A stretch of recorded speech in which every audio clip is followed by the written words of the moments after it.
Dari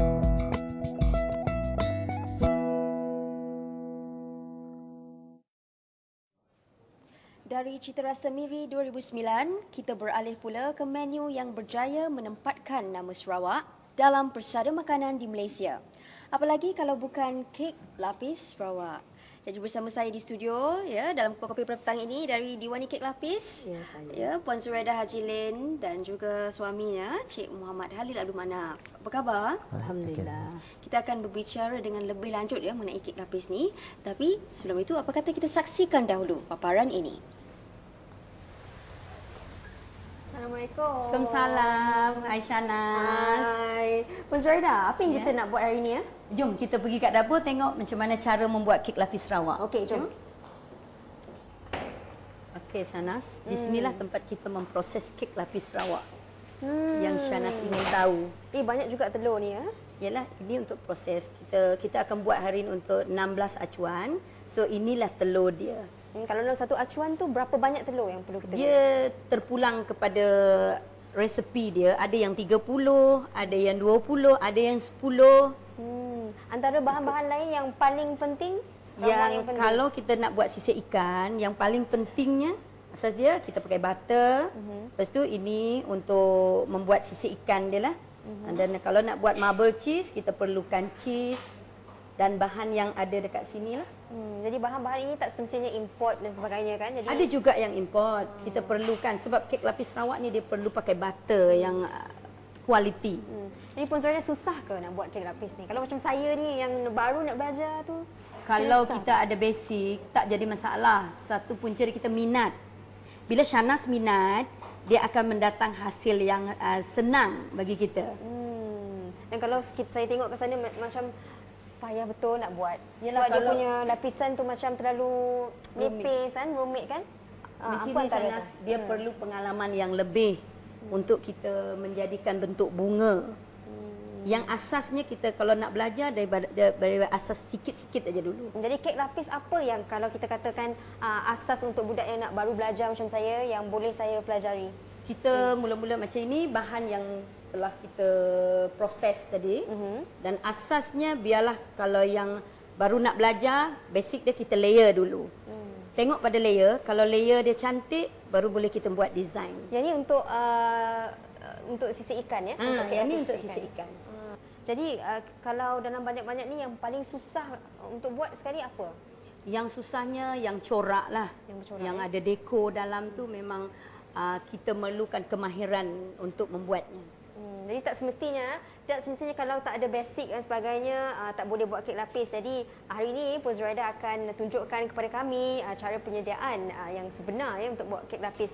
Dan hari ini kita lihat dulu ini adalah cara untuk membuat kek lapis Sisik ikan ya. Dan juga adakah sama dengan masam manis ataupun evergreen dan sebagainya? Masam manis sebenarnya dia dengan sisik ikan lebih kurang je lah. Tapi susunannya menyebabkan dia ada kelainan. Yang ni kan selalu, ini adalah rahsianya ya. So kadang-kadang kalau kita makan kita tahu apa yang Ini sedap boleh sangat buat kan. kek lah.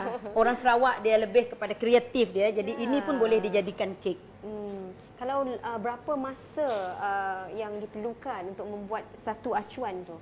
Satu acuan, tengok kalau besar, dia memerlukan 7 minit. Yang kecil memerlukan 4 minit. Satu layer. Lama tu. Kalau dia 20 layer, lama lah juga ya Puan Zuraida? Perlu kesabaran. Pernah tak macam, ya Allah lamanya. Memang ada yang kalau dia kunci pada minat kita, Shanas. Kalau Shanas minat, dia tak ada jadi masalah. Macam budak-budak yang ada kita train sini, oleh kerana dia orang minat, dia tak ada mendatangkan masalah. Seronok. Dan itulah dia ya, kalau ada minat semuanya boleh dilakukan ya, semuanya boleh dilakukan untuk membuat kek lapis ini. Jadi kita akan lihat dahulu tempat seterusnya yang akan kami pergi. Jom. 5.5 juta ringgit.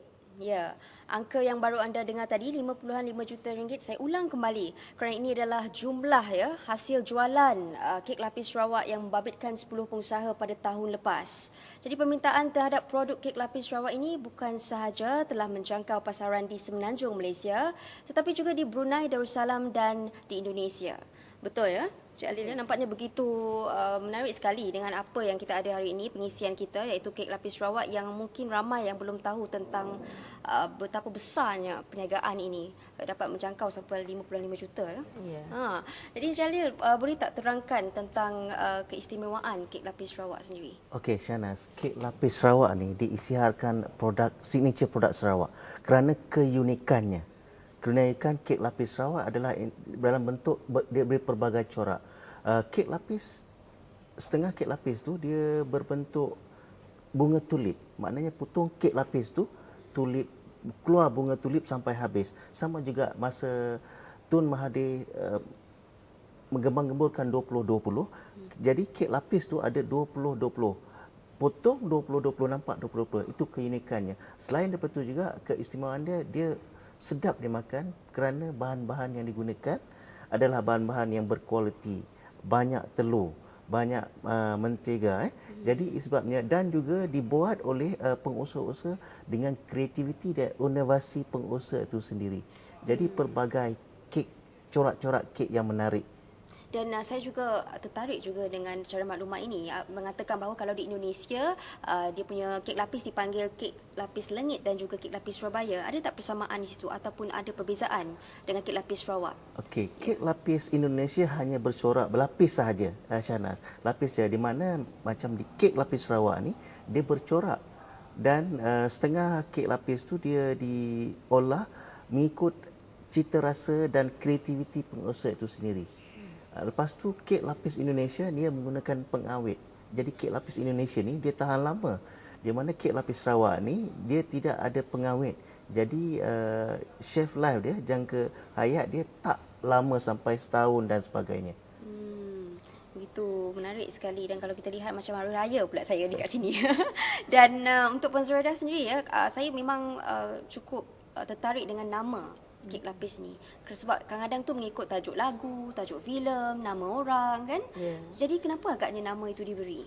Okey, nama-nama tu diberi berdasarkan trend terkini. Strategi pemasaran juga. Ya, seperti filem Muhabbatin dan juga nama selebriti.